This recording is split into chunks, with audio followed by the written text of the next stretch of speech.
24 గంటలు నిరంతరాయంగా విద్యుత్ సరఫరా చేయడం కోసం ఎలక్ట్రికల్ ఇన్ఫ్రాస్ట్రక్చర్ ఏమన్నా పెంపొందించారా? ఆఖరికి రైతన్నలను కూడా వదలకుండా వాళ్ళకి కూడా మీటర్లు పెట్టేసి, వ్యవసాయ కనెక్షన్లకు కూడా మీటర్లు పెట్టేసి ఇవాళ రైతన్నల మెడకు కూడా ఒక ఉరితాడు బిగిస్తూ ఉన్నారు కదా. ఏం మంచి చేస్తూ ఉన్నారు మీరు? విద్యుత్ రంగంలో మీరు చేసినటువంటి మంచి ఏంటి గత 5 సంవత్సరాల కాలంలో? ఇవాళ ఈ రకంగా విద్యుత్ ఛార్జీలు పెంచడం వల్ల ఎంతమంది మీద దాని ప్రభావం పడుతోంది? పరిశ్రమలు దెబ్బతింటూ ఉన్నాయి. ఇవాళ పరిశ్రమలపైన విపరీతమైనటువంటి భారం, వాళ్ళకి ఛార్జీలు పెరిగిపోయాయి, వ్యాపారస్తుల మీద పెరిగిపోయాయి. ఇవాళ మధ్యతరగతి గృహ వినియోగం కోసం ఉపయోగించినటువంటి విద్యుత్ బిల్లులు, విద్యుత్ ఛార్జీలు కట్టలేక ప్రజలు సతమతమవుతూ ఉన్నారు. అన్ని వర్గాల ప్రజలపైన కూడా ఇంత భారీ ఎత్తున మీరు భారాలు మోపి మీరు విద్యుత్ రంగంలో చేసినటువంటి మంచేంటి?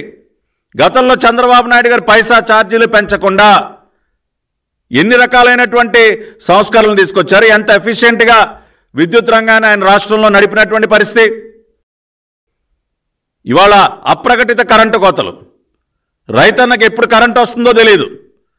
మీరు ఇచ్చినటువంటి ఆ విద్యుత్, ఉచిత విద్యుత్ పేరుతో ఎప్పుడు కరెంటు వస్తుందో తెలియదు. ఇవాళ దానికి కూడా మళ్ళీ మీటర్లు బిగిస్తూ ఉన్నారు. రైతన్నలు పెద్ద ఎత్తున ఉద్యమాలు చేస్తూ ఉన్నారు. ఇన్ని వేల కోట్ల రూపాయల అప్పులు చేసి ఇవాళ రైతన్నలకి మీటర్లు బిగించాల్సినటువంటి దౌర్భాగ్యం దేనికి వచ్చిందండి? ఇంకా అదనంగా అప్పులు తెచ్చుకోవడానికా? రైతన్నల మేరకు ఉరితాడు బిగించి ఇంకా అదనంగా అప్పులు తెచ్చుకుని మింగటానికా మీరు? కాబట్టి ఇవాళ రాష్ట్రంలో ఉన్నటువంటి విద్యుత్ వ్యవస్థని పూర్తిగా సర్వనాశనం చేసి, ఒక పక్కనేమో సోలార్ పవర్ పార్కుల పేరుతో 1000 ఎకరాలు పందేరం, 1000 ఎకరాలు ఇష్టానుసారం పనిచేస్తూ ఉన్నారు. ఇప్పుడు అంత పెద్ద ఎత్తున నిజంగా మీరు 5 సంవత్సరాల కాలంలో రెన్యూబుల్ ఎనర్జీ మీరు నిజంగా చిత్తశుద్ధితో మీరు దాని కనుక పెంపొందించి ఉంటే ఇవాళ ఛార్జీలు పెంచాల్సినటువంటి దౌర్భాగ్య పరిస్థితి ఎందుకు వస్తుందండి? ఛార్జీలు పెంచాల్సిన అవసరం దేనికి వస్తుంది?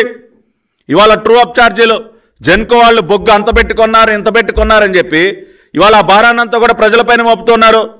మీరు నిజంగా సోలార్ విండ్, గతంలో గత ప్రభుత్వం పెద్ద ఎత్తున సోలార్ విండ్ ఎనర్జీ, రెన్యూబుల్ ఎనర్జీని ప్రోత్సహించింది. కర్నూలు జిల్లాలో ఇవాళ దేశంలోనే అతిపెద్ద సోలార్ పవర్ పార్క్ని చంద్రబాబు నాయుడు గారు ఏర్పాటు చేశారు. ఇంకా అనేక సంస్థలతో ఒప్పందం చేసుకుని మళ్ళీ తిరిగి తెలుగుదేశం పార్టీ అధికారంలోకి వస్తే 2019లో ఆ రోజున మేము ఇచ్చినటువంటి హామీ ఏంటి? విద్యుత్ ఛార్జీలు తగ్గిస్తామని హామీ ఇచ్చాం. ఎందుకు అటువంటి హామీ ఇవ్వగలిగాం మేము? ఎందుకంటే అటువంటి ప్రణాళిక చంద్రబాబు నాయుడు గారి దగ్గర ఉంది.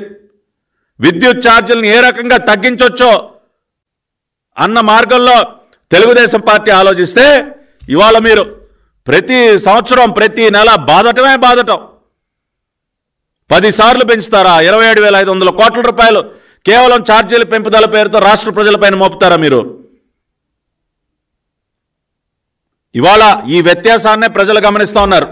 ఆ రోజున చంద్రబాబు నాయుడు గారు ఏం చేశారో ఇవాళ ఈ సైకో ముఖ్యమంత్రి ఏం చేస్తూ ఉన్నాడు? ఆ రోజున చంద్రబాబు నాయుడు గారిని తిరిగి గెలిపించుకుంటే రాష్ట్రంలో విద్యుత్ ఛార్జీలు తగ్గేటటువంటి పరిస్థితి ఉండేది.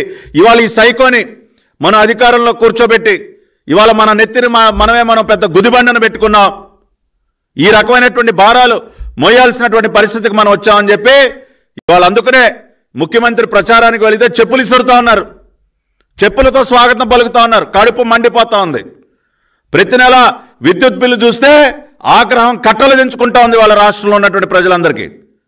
ఇవాళ అందుకనే చెప్పులు పడతా ఉన్నాయి ముఖ్యమంత్రి పైన. రేపు ఇవాళ తెలుగుదేశం పార్టీ పక్షాన మేము ఒకటే చెప్తా ఉన్నాం, ఖచ్చితంగా రేపు తెలుగుదేశం పార్టీ ఎన్డీఏ కూటమి రాష్ట్రంలో అధికారంలోకి వస్తుంది. ఖచ్చితంగా విద్యుత్ ఛార్జీల భారం నుంచి ప్రజలకు ఉపశమనం కలిగిస్తాం. అవసరమైతే విద్యుత్ ఛార్జీలను ఏ విధంగా తగ్గించాలో కూడా ఆలోచిస్తాం. ఎప్పుడు కూడా చంద్రబాబు నాయుడు గారు అదే చెప్తారు. ఎందుకు మనం ఆ దిశగా ఆలోచించకూడదు? మనం రెన్యూబుల్ ఎనర్జీని పెద్ద ఎత్తున ప్రోత్సహిస్తే మనకి తక్కువ ధరకే విద్యుత్ అందుబాటులోకి వస్తుంది. ఆ బెనిఫిట్ని మనం ప్రజలకు ఎందుకు అందివ్వకూడదని చెప్పి చంద్రబాబు నాయుడు గారు ఆలోచిస్తారు. ఇవాళ దేశంలో మరే ఇతర రాష్ట్రం ప్రోత్సహించిన విధంగా ఆ రోజున సోలార్ విండ్ పవర్ ఎనర్జీని చంద్రబాబు నాయుడు గారు ప్రోత్సహించారు. కానీ ఇవాళ అదే సోలార్ విండ్ ఎనర్జీ ముసుగులో 1000 ఎకరాల భూ దోపిడీకి పాల్పడుతూ ఉన్నారు జగన్ రెడ్డి.